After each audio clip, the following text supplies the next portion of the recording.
قرآن نے اجازت دی کہ ایک چیز، ہاں اصل موضوع پر اب آ رہا ہوں جبکہ وقت ختم ہو چکا ہے، ویسے موضوع پر شروع سے ہوں، لیکن جس چیز کو میں خاص تذکرہ کرنا چاہتا ہوں اور اس سے متعلقہ بہت سارے امور، اللہ نے کہا فَانْكِحُوا مَا طَابَ لَكُم مِّنَ النِّسَاءِ، جو تمہارے لیے جائز اور پسندیدہ ہیں ان سے نکاح کرو، مثنا ان عورتوں سے، مثنا 2 سے، اور وثلاثہ 3 سے، ورباع 4 سے، 2 سے 3 سے 4 سے، یہ پہلے ہے فَإِنْ خِفْتُمْ أَلَّا تَعْدِلُوا، اگر تم کو اس بات کا اندیشہ ہے، ڈر ہے کہ انصاف نہیں کر سکو گے، فَوَاحِدَةً، تو ایک عورت، أَوْ مَا مَلَكَتْ أَيْمَانُكُمْ، یا وہ جو تمہارے دائنے ہاتھ جس کے مالک ہوئے یعنی لونڈیاں، ذَلِكَ أَدْنَىٰ أَلَّا تَعُولُوا، یہ اس بات سے زیادہ قریب ہے کہ تم ظلم نہ کرو، یعنی ظلم نہیں ہونا چاہیے۔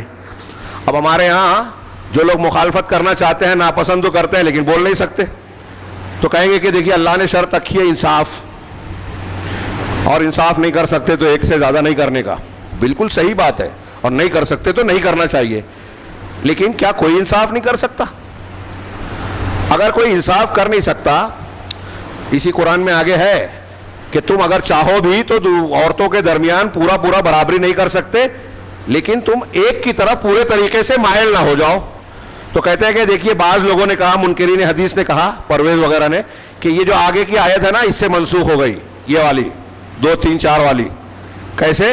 اللہ کہہ رہا ہے کہ تم انصاف کر نہیں سکتے اور وہاں کہا ہے کہ انصاف ضروری ہے۔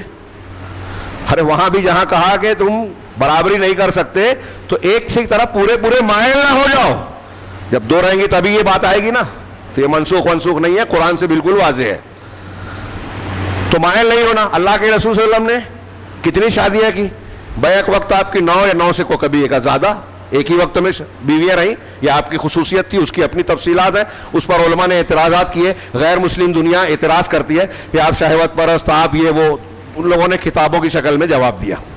نبی صلی اللہ علیہ وسلم کا جب عنفوان شباب تھا، 25 سال کی عمر سے لے کر 40 سال تک، تب تک آپ نے ایک ہی عورت سے ایک ہی عورت کو نکاح میں رکھا، حضرت خدیجہ الکبریٰ رضی اللہ تعالیٰ، اور وہ بھی آپ سے عمر میں بڑی اور بیوہ۔ کوئی تمہارا لڑکا آج ہمارے یہاں بیوہ سے شادی کرنے کے لیے تیار ہوگا کیا؟ شاذ و نادر کوئی مثال ملے تو وہ شہوت پسند ہوگا جو ایسا کرے گا، اور وہ بھی 50 سال کی عمر کے بعد۔ نکاح حضرت عائشہ سے تھوڑا پہلے ہوا لیکن رخصتی بعد میں ہوئی، بقیہ تمام بیویوں سے شادی ہو رہی ہے 50 سال کی عمر کے بعد، اور حضرت عائشہ صدیقہ کے علاوہ کوئی کنواری اور باقرہ نہیں تھی، سب بیوائیں تھیں۔ آپ غور کیجئے، یہ نبی صلی اللہ علیہ وسلم کے تعلق سے میں نے جواب دیا اور اس کی حکمتیں اپنی جگہ۔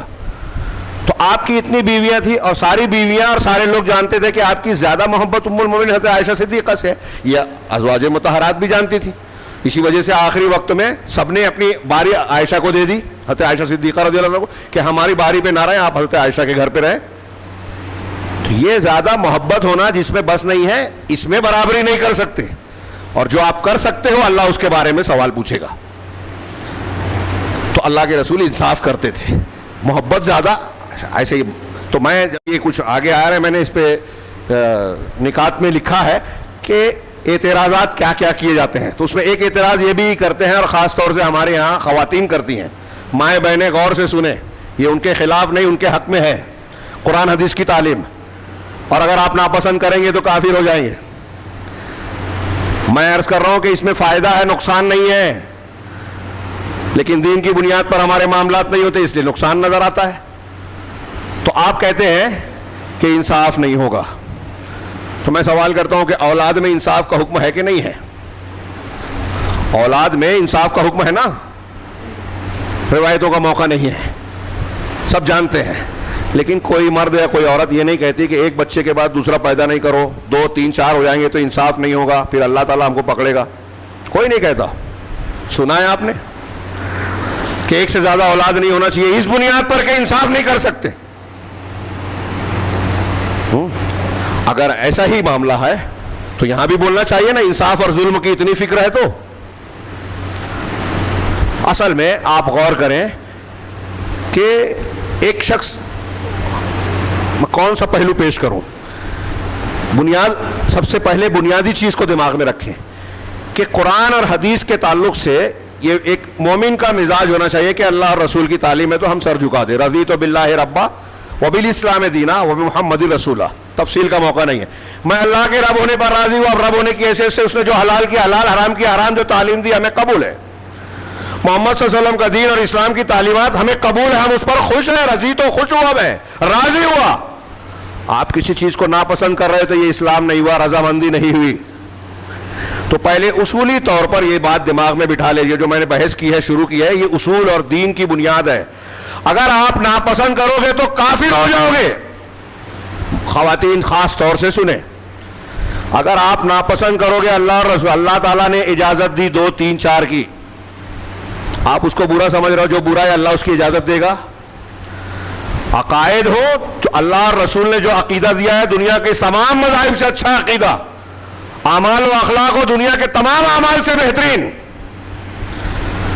سب سے اچھا اور خوبصورت دین. دین کی چھوٹی سے چھوٹی تعلیم بھی دوسرے مذاہب سے بہتر ہے، یہ ہمارا عقیدہ ہونا چاہیے. اور نہیں ہے تو کافر. ناپسندیدگی اگر ہے